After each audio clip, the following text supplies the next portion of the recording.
hadis Ummu Salamah yang diriwayatkan oleh Imam Al-Bukhari dan juga Imam Muslim, di mana Ummu Salamah kata ja'at Ummu Sulaim imra'atu Abi Talha ila Rasulillah sallallahu alaihi wasallam faqalat ya Rasulullah inna Allah la yastahi min al-haq hal 'ala al-mar'ati min ghuslin idha hiya ihtalamat qala na'am idha ra'at al-ma'.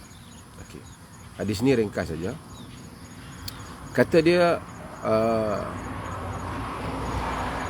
Ummu Salamah, iaitu zaujatun Nabi sallallahu alaihi wasallam, isteri Nabi Ummu Salamah ummul mukminin.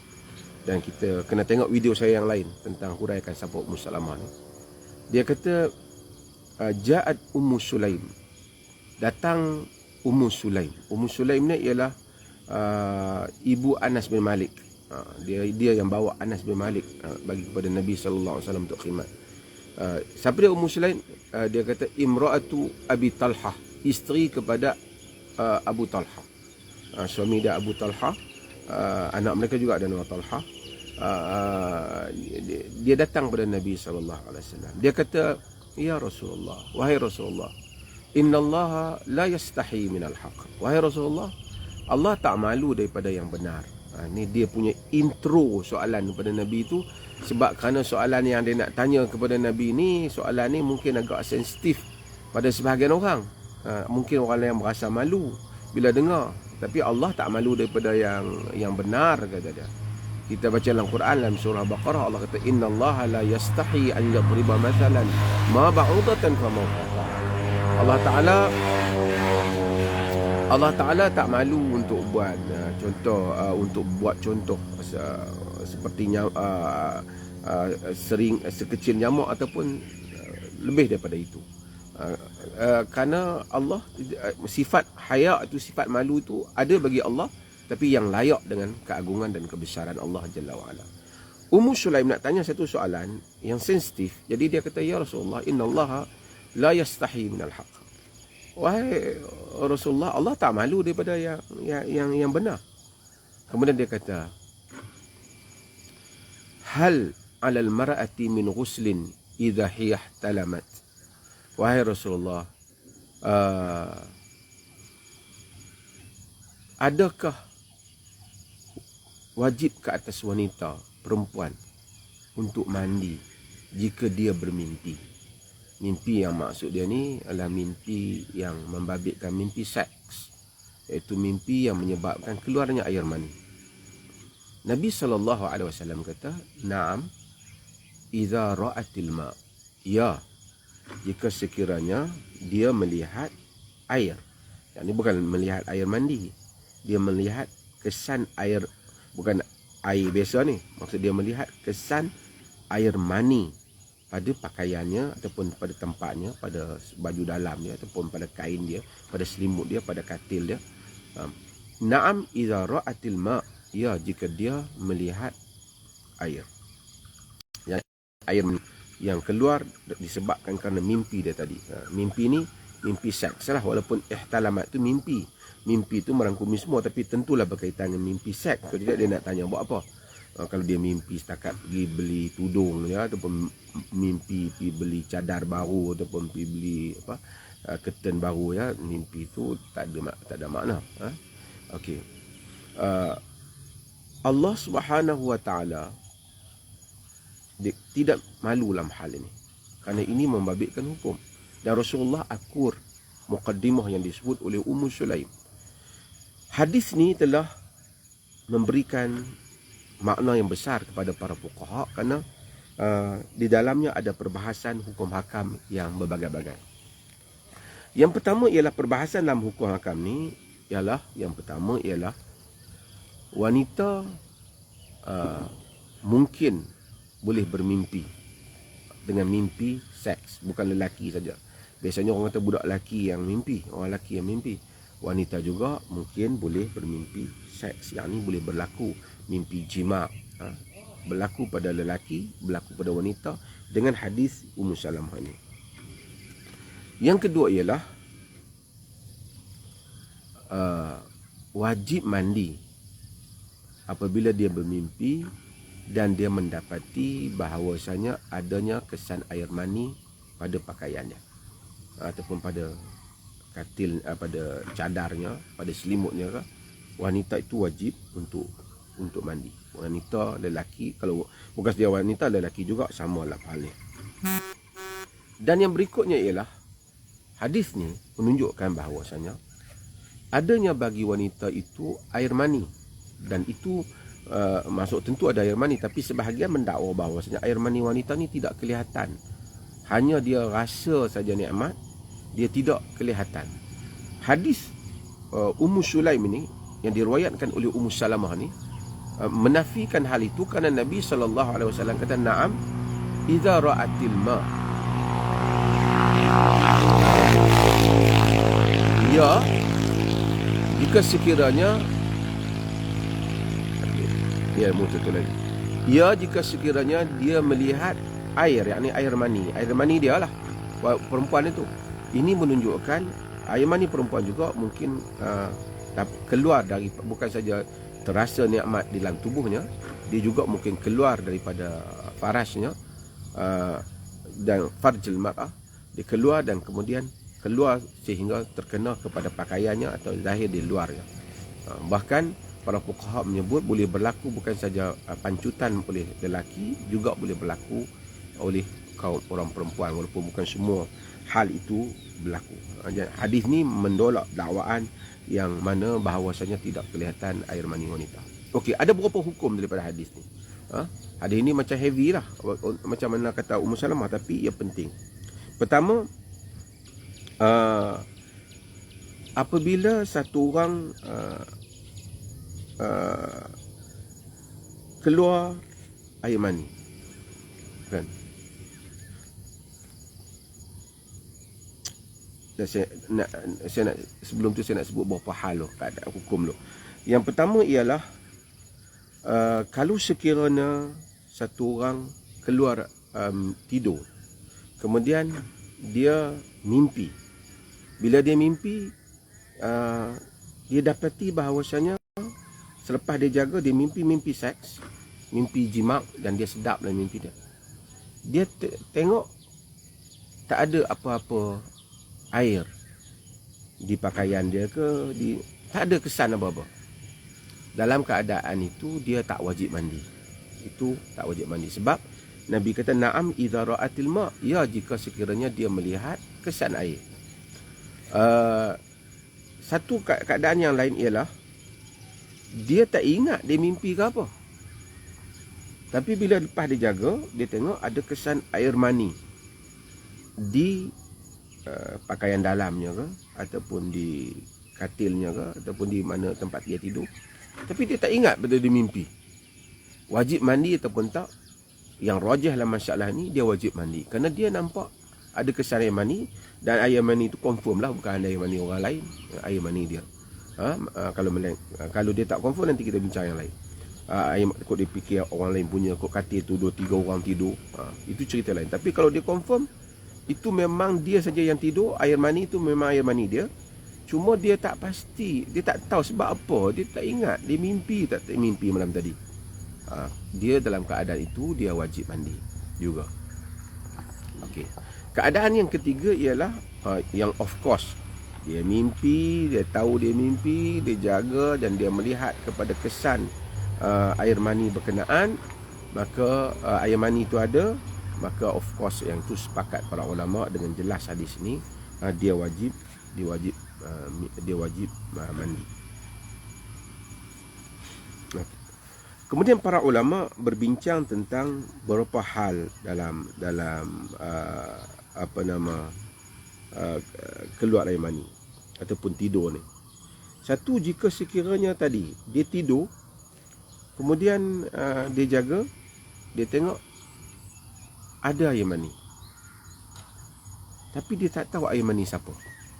Air mani dia ke, air mani orang lain. Kata katil tu mungkin 2-3 orang tidur, kawan dia pun tidur, dia pun tidur.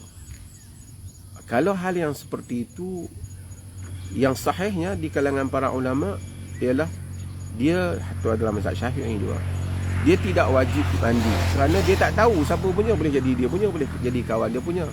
Alasannya ialah kerana hadis Nabi SAW, bila ada orang kata kepada Nabi tentang dia orang yang buang angin, Nabi kata la yansarif hatta yajida rihan hatta sami'a sautan aw yajida rihan. Dia kalau dia rasa macam dia buang angin, dia jangan berhenti sembahyang sehingga dia mendengar bunyi atau mendapati bau, yakni sehingga dia yakin, barulah wajib kepadanya untuk dia berhenti sembahyang. Jadi dia tak yakin air mani kawan dia, air mani dia, maka dia tak wajib untuk mandi. Tapi ihtiyatan, yang bagusnya dalam hal itu ialah sekiranya dia mandi sebagai langkah yang lebih selamat. Okey. Kemudian para ulama bincang, jika sekiranya dia berlaku kelazatan, perempuan umpamanya ataupun lelaki, tapi dia tak nampak air mani itu keluar, tapi kelazatan tu dia rasa, ataupun dalam bahasa ni dia kata dia rasa climax tu, tapi dia tidak nampak air mani tu, adakah dia wajib mandi? Qaul yang rajih ialah dia tidak wajib mandi, kerana Nabi kata idza ra'atil ma', jika kena nampak air baru dia wajib mandi. Dalam riwayat lain innamal ma'u minal ma', air dengan air, kalau ada air barulah sekiranya mereka wajib untuk mandi. Okey. Ada beberapa keadaan lagi para ulama bincang. Jika sekiranya air mani itu keluar, ini para ulama dalam kitab fiqh bincang, tapi bukan disebabkan kerana kelazatan ataupun, tapi kena sakit, sejuk yang terlampau dan seumpamanya, ini mungkin khusus berlaku pada kaum lelaki, adakah mereka wajib mandi?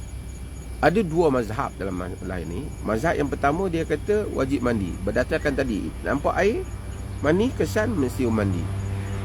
Mazhab yang kedua yang sesungguhnya dalam mazhab sebahagian daripada Hanabilah, Syekh Utsaimin pilih pandangan ini juga.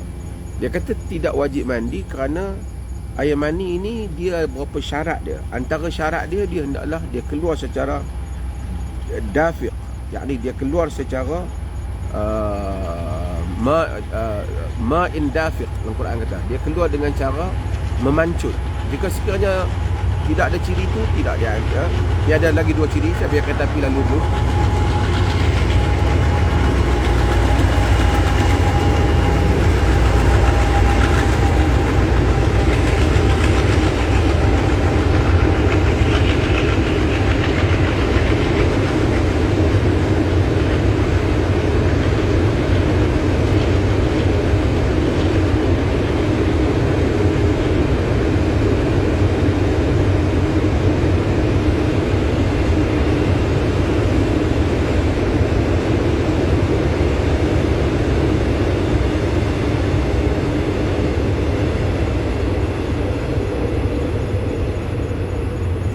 Okey. Mazhab yang kedua yang tadi, dia ada dua mazhab apabila orang tu keluar air mani tanpa kerana syahwat, kerana sakit, kerana apa. Dia kata kalau sekiranya mazhab yang pertama dia kata keluar je wajib mandi. Mazhab yang kedua dia kata bahawasanya tak, dia mesti diiringi dengan rasa lazat. Kerana itu syarat air mani yang wajib mandi. Wa in kuntum junuban fatahharu, jika kamu berjunub maka barulah kamu hendaklah kamu bersuci.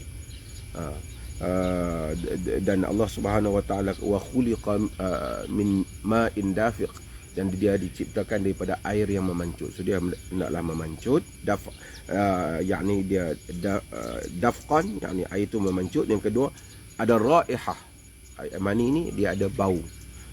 Dia orang sifatkanlah. Mani perempuan mungkin jarang orang boleh tengok kan, tapi dia sifatkan mani ni mungkin iaitu dia kalau dia kering, kata mereka bauan dia tu nak macam dengan telur. Bila dia basah, bau dia tu nak macam dengan tepung. Itu dia kata ada bau.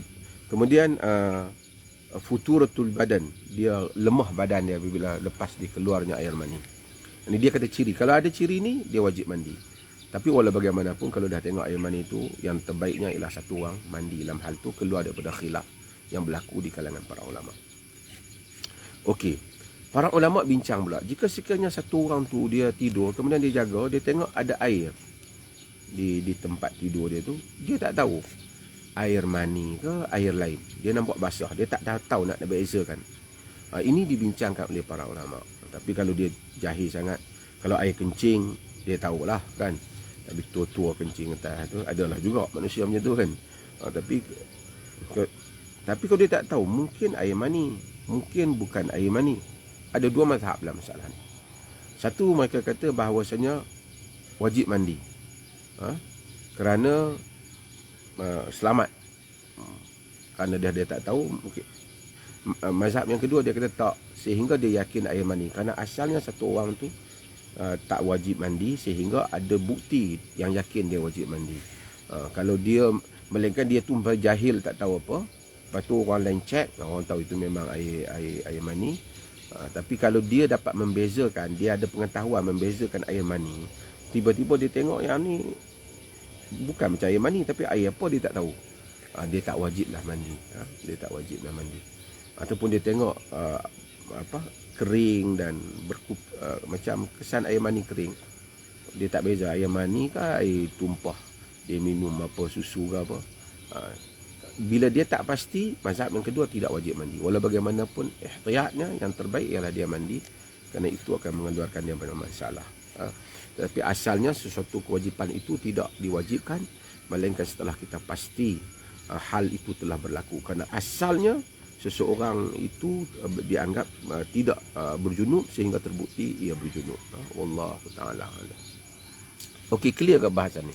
Hadis Ummu Sulaim ni, walaupun kita nampak macam sensitif sikit, tapi ia memberikan banyak makna untuk amalan-amalan kita yang membabitkan hukum makan fardu ain.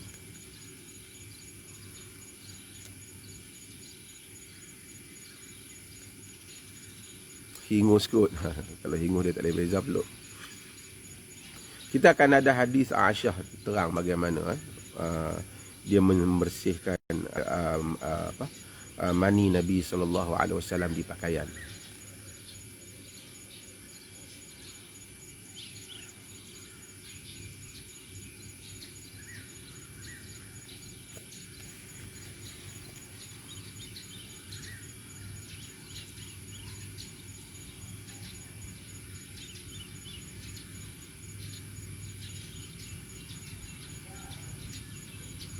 Pakaian yang kena air mani boleh pakai untuk solat dah. Akan ada bab ni, tapi kesimpulan awalnya kita bagi untuk makluman awalnya, dia boleh pakai pakaian kena mani untuk solat.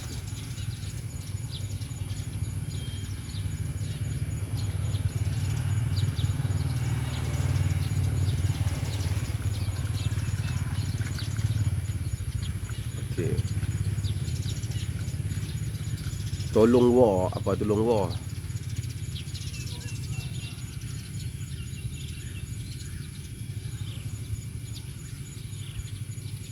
Cepat sangat dan saya tak nak macam. Baju hijau. Okey. Saja pakai baju hijau. Beza air mani dengan air mazi. Beza air mani. Air mazi ialah air mani pekat. Air mazi apa nama, dia tidak seperti air mani. Air mani putih. Tak tahu beza. Takkan dia tak tahu.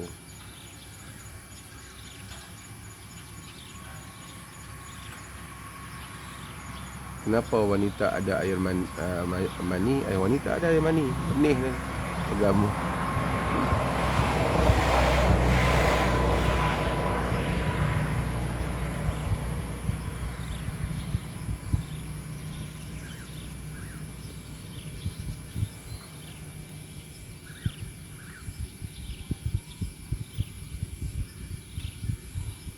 Okey, semua dah clear. InsyaAllah kita akan sambung perbahasan kita untuk kali yang besok dengan hadis yang lain juga. Saya akan ambil semua hadis-hadis yang mungkin sebagai orang agak alah ini basic dia, tapi tak apa, bukan semua orang telah faham basic-basic ini yang membabitkan amalan. jimak tak keluar air mani, kena kena kena mandi tak? Tetap kena mandi ya. Pasal dia wajib mandi ni, pertama keluar air mani, kedua ialah apabila berlakunya tenggelamnya kemaluan lelaki ke dalam kemaluan wanita. Walaupun dia tak keluar air mani, dia jimak-jimak dengan isteri dia, kemudian dia pergi kerja, dia kata tak apalah, tak payah keluar, jangan sampai keluar air mani nanti kita nak kena mandi. Tak, dia jimak saja, dia wajib mandi. Awal ada, masa awal memang ada riwayat dipahami bahawasanya al-ma' innamal ma'u minal ma', air daripada air, bila keluar air mani saja baru wajib mandi. Kemudian Nabi SAW dengan hadis-hadis menunjukkan jimak saja walaupun tak keluar air mani wajib mandi.